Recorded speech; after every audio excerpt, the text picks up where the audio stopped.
ధర్మం అంటాం కదా మనం. ధర్మం అనేది ఆధ్యాత్మిక ప్రయాణంలో అయినా మామూలుగా భౌతిక జీవితంలో అయినా కూడా అంతా ఒకటే. నాకు ఇప్పుడు ఒక డౌట్ వస్తూ ఉండేది, ధర్మం అనేది ఒకటే కదా రెండిట్లో అనేసి. అయితే కానీ దాని అర్థం మారిపోతూ ఉంటుంది. భౌతిక ప్రపంచంలోనూ ఆధ్యాత్మిక ప్రపంచంలోనూ ధర్మపరంగా చూసుకుంటే ఒకటేలాగా అనిపించినా కూడా తర్వాత ఆధ్యాత్మికతకు వచ్చిన తర్వాత మన బుద్ధి పరిపక్వ స్టేజ్కి వస్తుంది, మన మనసు అల్లకల్లోలం లేకుండా ఉంటుంది. అలా మన జీవితంలో ఒక మంచి క్లారిటీ, ఒక కాన్ఫిడెన్స్ వస్తుంది. అప్పుడు మనకి ఏది ధర్మము, ఏది చేయొచ్చు, ఏది చేయకూడదు మన జీవితంలో, మన లైఫ్లో ప్రతిరోజు మనకి ఎన్నో ఎదుర్కోవాల్సి వస్తుంటుంది మన జీవితాల్లో. అప్పుడు ఏది చేయొచ్చు, ఏది చేయకూడదు అనే మీమాంస, ఒక కన్ఫ్యూజను వస్తూ ఉంటాయి.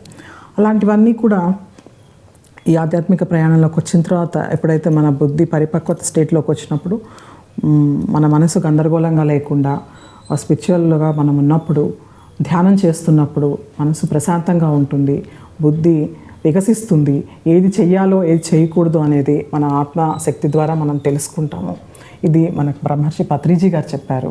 అవును సుస్మిత, నువ్వు చెప్పింది చాలా కరెక్ట్గా ఉందమ్మా. ఆ బుద్ధి వికసిస్తుంది కూడా ధ్యాన సాధన వలన.